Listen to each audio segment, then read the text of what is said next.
জয় হিন্দ দোস্ত, আমি অনির্দীপ Das taekwondo black belt. আমার সাথে আছে জয়দীপ। তো আজকে আমি দেখাবো কেউ যদি তোমাদেরকে লাঠি করে মারতে আসে তাহলে তুমি সেটাকে কিভাবে আটকাবে। ধরো আমার কাছে এখন নানচক্কু আছে, আমি এটাকে জাস্ট লাঠি হিসাবে ইউজ করছি। এটা ছাড়া আমার কাছে আছে তীর ধনুক আছে, হ্যাঁ সেটা দেবো না, লাঠিটাই ইউজ করছি। যত লাঠি বড় হয় আমাদের চারটে ব্লক আছে, আপার ব্লক, ইনসাইড, আউটসাইড, লোয়ার। এবার কথা হচ্ছে সে যদি আমাকে মারে, মারো, আমি কি আপার ব্লকে আটকাবো? সে যদি লোহা বা বাঁশে করে মারে তাহলে ভাই আমার ফেটে যাবে জায়গাটা। তাহলে সেক্ষেত্রে কি করব? সেক্ষেত্রে যেটা করতে হবে, মারো, এই যে মারছে আমি নিজেকে এইভাবে আটকাতে পারবো না, কারণ এই লোহা বলো বা লাঠি বলো যেটা আছে আমার গায়ে পড়লে ভাই আমিও মানুষ, আমারও লাগবে। আমি আর সুপারম্যান নয় যে একবারে ভেঙে দিলাম। তাহলে কি করবো? এর থেকে আমি ডিস্টেন্স মানে দূরত্ব বজায় রাখবো, সরে যাওয়ার চেষ্টা করব। ওই জন্য আমাদের দরকার হচ্ছে ভাই movement, just movement, body movement. Movement থাকলে ভাই সরতে পারবো। হেভি বডি নিয়ে, হেভি ওয়েট নিয়ে ভাই মুভমেন্ট হয় না, যেটা আমার ভাই এখন একটু অসুবিধা হচ্ছে। অনেকদিন প্র্যাকটিস বন্ধ রাখার ফলে ভাই আমার ওয়েট অনেকটা বেড়ে গেছে। আগে ছিল 55, এখন হয়ে গেছে ভাই 5 কেজি বেড়ে গেছে, শুধু পেটটাই বেড়ে গেছে। ধরে আমাকে মারছে, মারো, ও আমাকে ভাঁসা করে মারছে, মারো, আমি চেষ্টা করবো সরে সরে যাওয়া।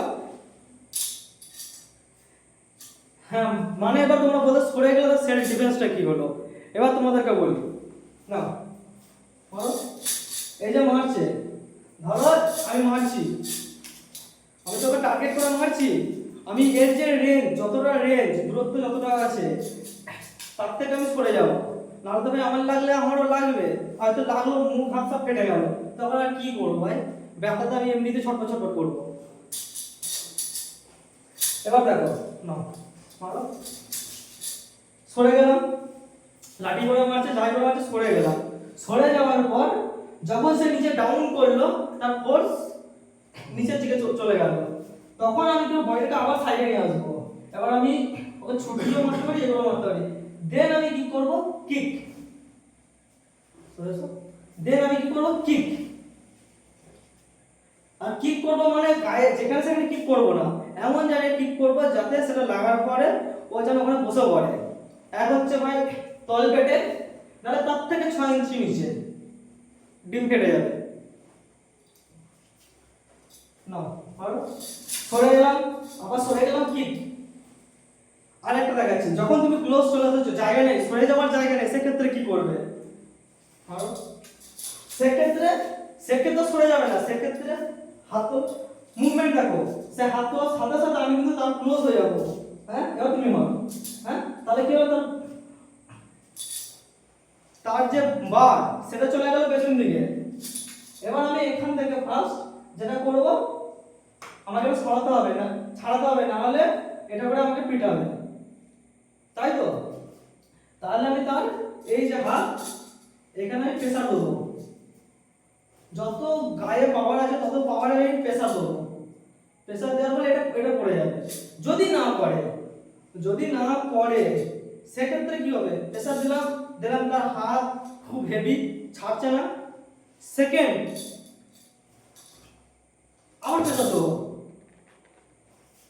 হয়তো আমাকে হাত আবার মারবে, মারো, জোরে মারো,